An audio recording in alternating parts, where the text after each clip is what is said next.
Madame la Présidente de la Haute Autorité de Santé, Monsieur le Président du Collège national des généralistes enseignants, Monsieur le Président du Conseil scientifique du Collège national des généralistes enseignants, chères consoeurs, chers confrères et chers amis, c'est un grand plaisir que d'intervenir dans ce magnifique congrès pour porter la voix du Collège de la médecine générale dans les perspectives qui se construisent avec la Haute Autorité de Santé et le Collège national des généralistes enseignants. Alors, certains se demandent peut-être que vient faire le Collège de la médecine générale ici, cette espèce de pachyderme, comme dans les machines de Lille, dont on ne cerne pas forcément bien les contours et que l'on se coltine régulièrement lors des événements de la discipline. On a déjà assez de structures en médecine générale, alors à quoi bon en avoir créé une de plus pour garnir le millefeuille? La réponse est dans la question. Nous sommes forts de notre diversité, mais il nous est tout aussi indispensable de disposer d'une interface commune pour permettre un dialogue officiel de notre discipline avec les autres disciplines, avec les autres professions de santé et avec les institutions. C'est cette interface qui s'appelle le Collège de la médecine générale.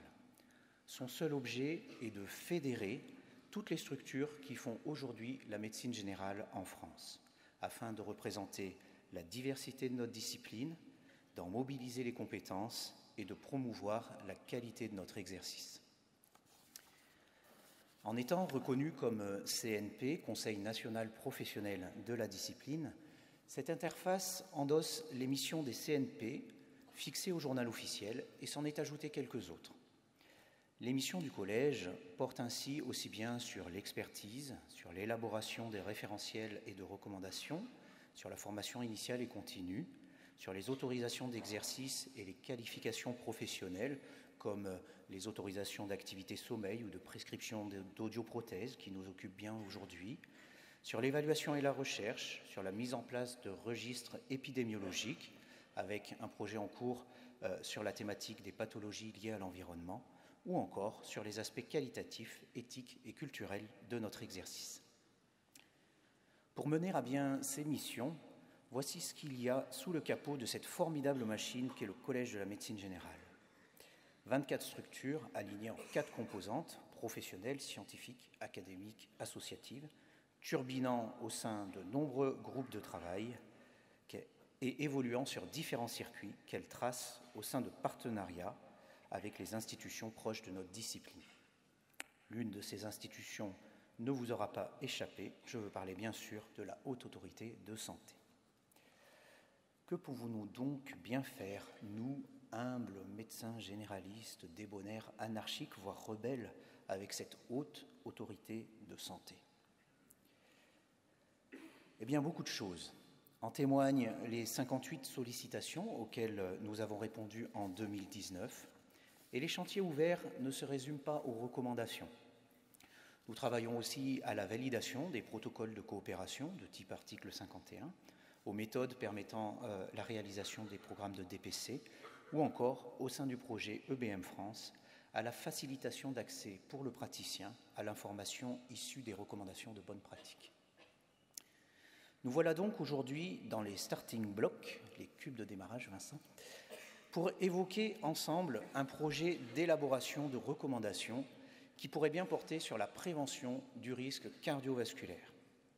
Une recommandation, pourquoi faire?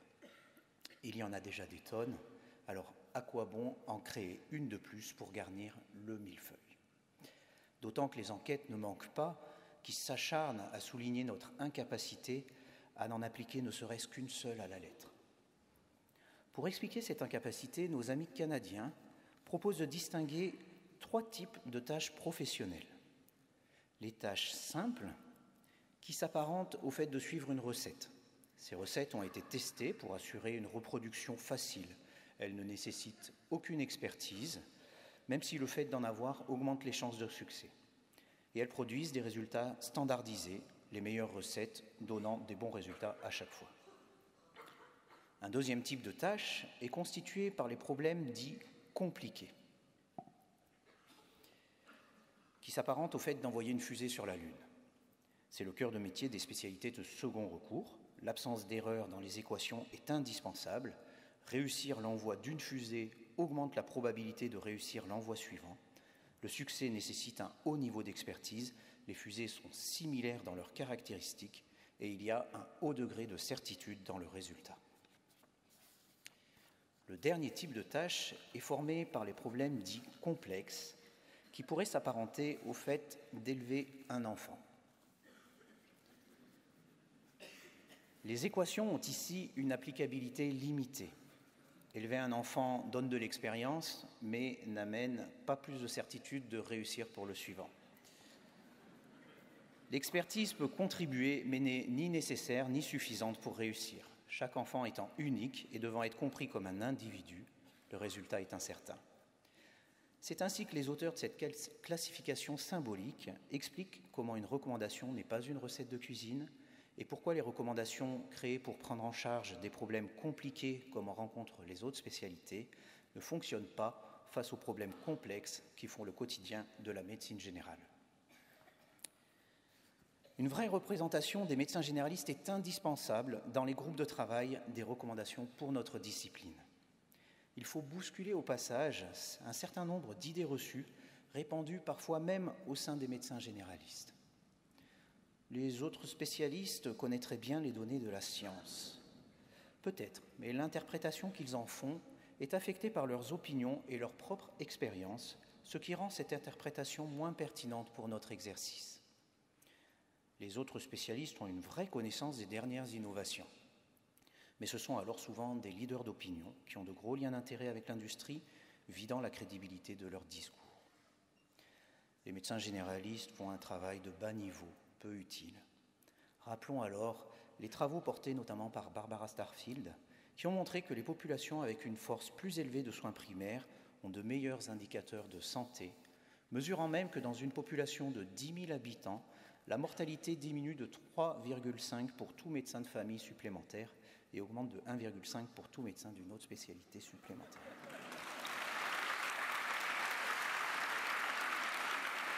Ça fait du bien. Enfin, quand 50% des recommandations sont des opinions d'experts, ne devrait-on pas baser ces accords professionnels sur l'opinion des experts les plus concernés ? Pourquoi la prévention ? Parce qu'elle constitue un pan consubstantiel à l'exercice de chaque médecin généraliste. Nous faisons de la prévention totale. Prévention sur le plan biomédical, avec le dépistage des cancers, du risque cardiovasculaire, les différents types de suivi, mais aussi de la prévention sur le plan psychosocial, avec les addictions, la socialisation ou autres, ou encore de la prévention sur le plan du mode de vie, du médicament et de l'autonomie. Pourquoi le cardiovasculaire ? Vous avez ici, toutes pathologies confondues, la morbidité attribuable à chacun des principaux facteurs de risque connus. Les pathologies cardiovasculaires, ici en bleu, sont largement au premier plan. Lançons-nous donc dans l'élaboration de ces recommandations. Frottons-nous aux difficultés pratiques de la prise en charge non médicamenteuse. Hiérarchisons ces interventions pour permettre au cœur de la décision partagée de prioriser parmi tous les axes de prévention ceux qui importent le plus aux patients et à sa santé. Le Collège de la médecine générale pèsera de tout son poids de pachyderme pour permettre la réussite de ce projet. Nous nous ferons fort de mutualiser les expertises de nos différentes structures, avec par exemple les réflexions issues de travaux comme Choosing Wisely ou du projet IRCV.